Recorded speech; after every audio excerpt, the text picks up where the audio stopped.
Hello students, आज हम ratio proportion की जो एक्सरसाइज 6B है हम आज कंप्लीट करने वाले हैं उसको पार्ट 5th में। ठीक है, सो उसमें पहला जो क्वेश्चन है वो है हमारा find the mean proportional between. ठीक है, तो मीन प्रोपोर्शनल बिटवीन क्या होंगे, क्योंकि हमारे पास दो टर्म्स दिए हुए हैं सिर्फ 0.9 एंड 2.5, राइट। तो ये एक्सट्रीम टर्म्स कंसिडर किए जाएंगे, एक्सट्रीम टर्म्स ही, और हमें मीन प्रोपोर्शन में बताना है तो उसको हम कंसिडर कर लेते हैं। लेट द मीन प्रोपोर्शनल या मीन टर्म्स बी एक्स। ठीक है, तो उसको अब हम कैसे लिख पाएंगे, 4 टर्म्स होते हैं, आपको सबको पता ही है। 0.9 is to x proportional to x is to 2.5, right. इसको कैसे लिखते हैं हम, जैसे हम पहले करते थे 0.9 upon x is equals to x upon 2.5। ठीक है, क्रॉस मल्टीप्लाई या फिर डायरेक्टली एक्सट्रीम टर्म्स का प्रोडक्ट और मीन टर्म्स का प्रोडक्ट। ठीक है, ये स्टेप आप हटा सकते हो, मैं पहले भी बता चुका हूं, चाहो तो अगर नहीं लिखना चाहते हैं, राइट।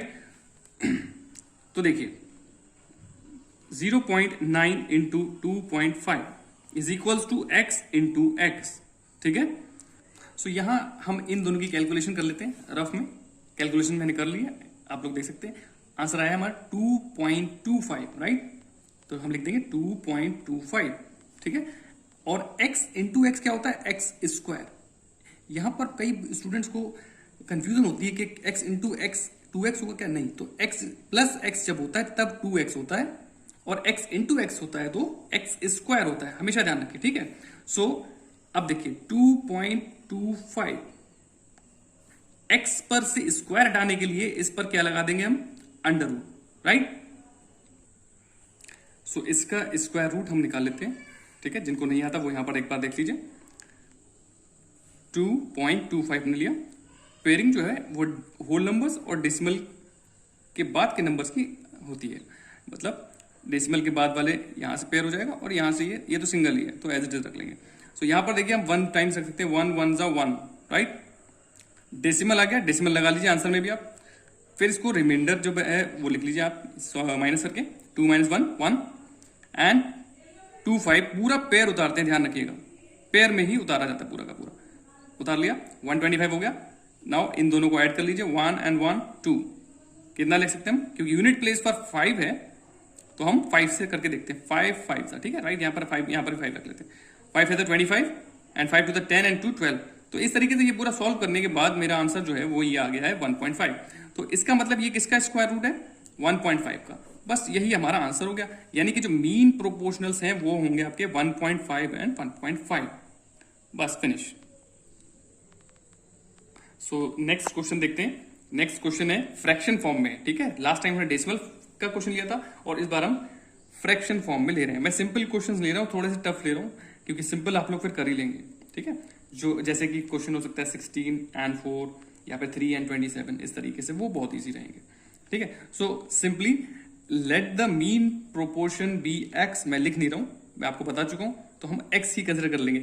और क्योंकि ये क्या है, एक्सट्रीम टर्म्स, तो किस तरीके से इसको हम लिखेंगे, 1/4 is to x proportional to x is to 1/16, right. ये हो गया हमारा पूरा क्वेश्चन। अब देखते हैं हम किस फॉर्म में इसको लिखते हैं, आप लोग को पहले भी पता है, या फिर एक स्टेप ना लिख करके ये हम लिख लें directly, product of extreme term and product of mean term, right. तो प्रोडक्ट ऑफ मीन टर्म देखिए, एक्सट्रीम टर्म देखिए, 1/4 into 1/16 is equals to x into x, right. तो x इंटू एक्स अभी लास्ट क्वेश्चन में बताया मैंने, एक्स स्क्वायर हो जाएगा, और यहां पर हम इसकी मल्टीप्लाई करेंगे 1 इंटू 1, न्यूमरेटर की multiply and denominator into denominator. कितना आएगा, 64। 16 4 64, ओके। सो अब हमें क्या करना है कि ये स्क्वायर हटाना है, हमें x की वैल्यू चाहिए ना कि एक्स स्क्वायर की। तो x पर से स्क्वायर हटाने के लिए इस साइड क्या आ जाएगा, अंडर रूट। ये जो फ्रैक्शन है वो अंडर रूट में हो जाएगी। अब 64 का तो सबको पता है, 8 इंटू 8, 8 8 64, इसी तरीके से होता है। और 1 इंटू 1, ध्यान से देखिएगा, 1 इंटू 1, और नीचे क्या लिख सकते हैं हम, 8 इंटू 8। क्या हम इस इस 64 को 8 इंटू 8 नहीं लिख सकते, ठीक है, तो हमने लिख लिया, लिख सकते हैं बिल्कुल। तो यहां पर देखिए ये देखिए, तो पेयर्स में से क्या होता है, पेयर्स में से एक एक नंबर बाहर आ जाता है एक्स की वैल्यू के लिए, यानी कि एक्स इज इक्वल टू क्या हो जाएगा, ऊपर 1 नीचे ओनली 8, रूट हट गया, ठीक है। तो ये हमारा आंसर हो जाएगा। आई होप कि समझ आ गया होगा आपको। ओके, सो नेक्स्ट क्वेश्चन देखते हैं, क्वेश्चन नंबर 5, ठीक है। क्वेश्चन ये है कि if x is to y is equals to 2 is to 3 and y is to z is equals to 5 is to 7 and we have to find out x is to y is to z। अब यहां पर हम देख रहे हैं y 2 times given है, ठीक है, और दोनों की जो वैल्यू है y की, दोनों जगह पर आप देखिए डिफरेंट है, ठीक है। सो हमें बस इसी को इक्वलाइज कर लेना है, और वो कैसे करेंगे वो देखते हैं हम लोग। सो यहां पर देखिए x अपॉन y, ठीक है, is equals to 2 upon 3, right. नीचे देखिए, इसको लिख लेते हैं पहले, y upon z is equals to 5 upon 7।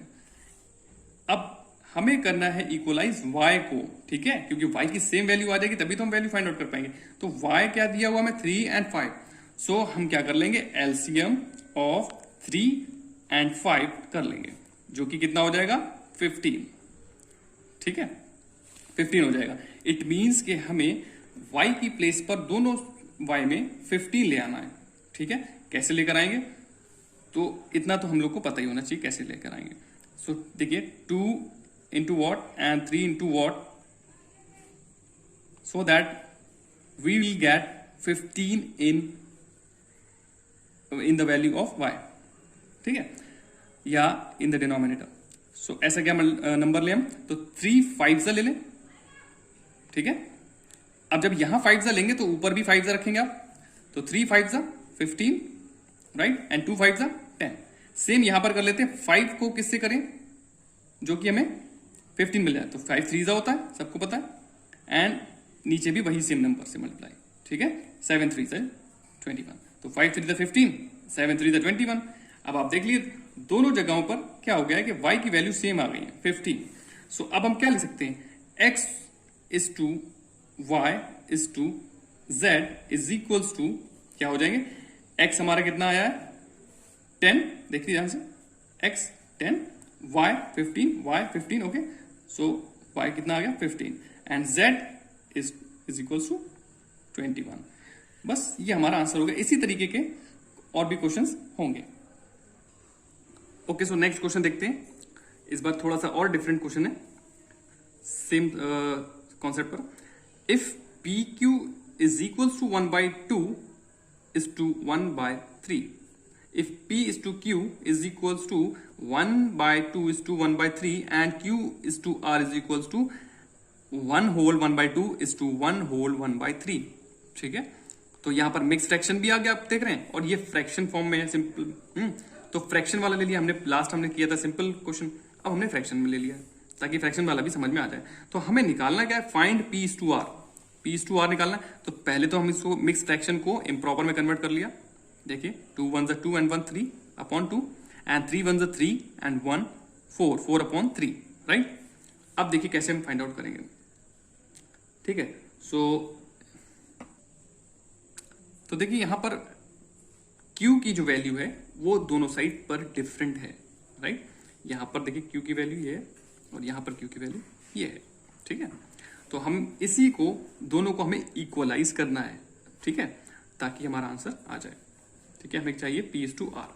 तो यहां पर देखिए p upon q which is 1/2 upon या इस 2, जैसे भी आप लिखना चाहें, 1/3। इसी तरीके से q is to r का भी कर लेते हैं, q is to r यानी कि q upon r which is equals to 3/2 upon big upon, या डिवाइड में भी आप कर सकते हो, जैसे भी इजी लगे, 4/3, ठीक है। सो अब देखिए इसको जब आप सही करेंगे, इसको देखिए 1/2 और जो नीचे वाली जो फ्रैक्शन होती है, ठीक है, वो क्या हो जाती है, क्योंकि ये डिवाइड का वर्क कर रहा होता है अपॉन, ठीक है। सो जब ये मल्टीप्लाई में आप लेकर आओगे तो ये नीचे वाला क्या हो जाएगा, रेसिप्रोकल। 1/3 था, 3/1 हो गया। ठीक है, तो ये क्या बन गया आपका, 3 1 3 और ये 2 1 2 हो गया। ऐसे यहां पर कर लीजिए सेम, 3/2 फर्स्ट फ्रैक्शन सेम रहती है हमेशा, सेकंड वाली या नीचे वाली उसके रेसिप्रोकल होती है क्योंकि वो मल्टीप्लाई में ला रहे हैं उसको। 3/4 इज इक्वल्स टू 3 3 9 एंड 4 2 8। ठीक है, उसके बाद देखिए P/Q और Q/R जो हमारा आया है वो क्या आ गया, 3/2 वो मैंने यहां पर लिख दिया एंड 9/8 जो मैंने यहां पर लिख दिया। अब आप देख सकते हैं कि Q की वैल्यू यहां पर 2 हो रही है, ठीक है, एंड यहां पर Q जो है वो 9 है। तो हमें बस सेम अब लास्ट क्वेश्चन की तरह इक्वलाइज कर लेना है Q को। ठीक है, तो देखिए कैसे हम करते हैं, जैसे कि हमने लास्ट क्वेश्चन में किया वैसे ही कर लेंगे। ठीक है, तो 3/2 में ऐसा क्या, सॉरी 2 and 9 को इक्वलाइज करना है तो एलसीएम ऑफ 2 and 9 क्या हो जाएगा, आपको पता ही है 2 9 18, क्योंकि ये प्राइम नंबर जब भी होता है हम डायरेक्ट मल्टीप्लाई करके ही एलसीएम कंसिडर कर लेते हैं और निकाल लेते हैं फिर। ठीक है, तो ये हमारा 18 आ गया, 2 9 18। तो इसका मतलब ये हुआ कि हमें Q की प्लेस पर हमें क्या करना है, 18 लेकर आना है। तो 2 9 करेंगे तभी तो 18 आएगा, ऊपर भी वही कर लीजिए। ठीक है, तो 3 9 27, 2 9 18 आ गया। ऐसे ही यहां पर Q के लिए कर लीजिए, यहां पर सॉरी ये P/Q था और ये हमारा जो निकालना है Q/R है। ठीक है, तो Q/R क्या था, 9/8। ठीक है, और हमें Q में क्या लाना है, 18। ध्यान रखना Q में लाना है, Q को इक्वलाइज करना है, तो 9 2 तो नीचे भी 2 राइट, तो 9 2 18/8 2 16 हो गया। अब आप देख लीजिए Q क्या हुआ, Q दोनों जगह पर देखिए, यहां पर 18 और यहां पर भी 18 आ गया। ठीक, अब सेम हो गया। अब हम आराम से लिख सकते हैं जो भी वैल्यू आई है जो हमसे पूछी गई यहां पर क्वेश्चन में। हमें इस बार पूछा गया था P/R निकालने के लिए, P/R राइट, PQR बोलते तब भी हम लिख सकते थे, हमारे पास Q भी 18 आ गया, कॉमन कर लिया हमने, सेम कर लिया। तो P/R क्या हो जाएगा आपका, P/R विल बी, P कितना है 27, R कितना है 16, तो 27:16 ये हमारा आंसर हो जाएगा, बस simple. Okay, so next question हमारा है question number 7, find the value of x when 2.5:4 is equals to x:7.5। ठीक है, तो यहां पर हमें देख रहे हैं कि हमें एक जो वैल्यू है वो क्या है, x में गिवन है, वेरिएबल है, इसी को हमें फाइंड आउट कर लेना है। कैसे करना है, क्योंकि हमें पता ही, देखिए these are extreme terms and these are mean terms, तो यहीं पर ही बता देता हूं मैं। एक्सट्रीम टर्म की मल्टीप्लाई कर लीजिए पहले, 2.5 into 7.5 right, is equals to mean terms का प्रोडक्ट यानी कि 4 into x। सारे क्वेश्चन में इसी तरीके से कर रहे हैं। ठीक है, इसी तरीके से आप लोग को भी कर लेना है। अब देखिए ये एज इट इज उतार लीजिए पहले, 2.5 into 7.5, और ये जो 4 है, क्योंकि हमें x की वैल्यू चाहिए तो x को हम वहीं छोड़ देंगे और 4 को ट्रांसपोज कर लेंगे इस साइड पर। अब यहां पर मल्टीप्लाई में था 4 और इस साइड जब हम लेकर आएंगे तो क्या हो जाएगा, वो डिवाइड में चला जाएगा। ठीक है, तो यहां से देख लेते हैं। ओके, सो देखिए अब क्योंकि 2.5 है, ये 7.5 है, अब हमें प्रॉब्लम हो जाएगी कि ये तो इवन नंबर है और यहां पर ऑड नंबर्स हैं, कैसे कैंसिल आउट होगा। तो इजी तरीका ये है कि यहां से आप डेसिमल रिमूव करेंगे तो कितना नीचे बढ़ेगा, 10, क्योंकि डेसिमल के बाद एक डिजिट होती है तो 10 इंटू लगा लीजिए, और अगर 2 डिजिट होती है तो 100 हो जाता है, या 3 डिजिट होती है आफ्टर डेसिमल तो 1000 हो जाता है, इनटू इसको भी रिमूव करेंगे तो क्या होगा, इसके बाद भी एक डिजिट है तो ऑब्वियसली यहां पर भी 10 आ जाएगा।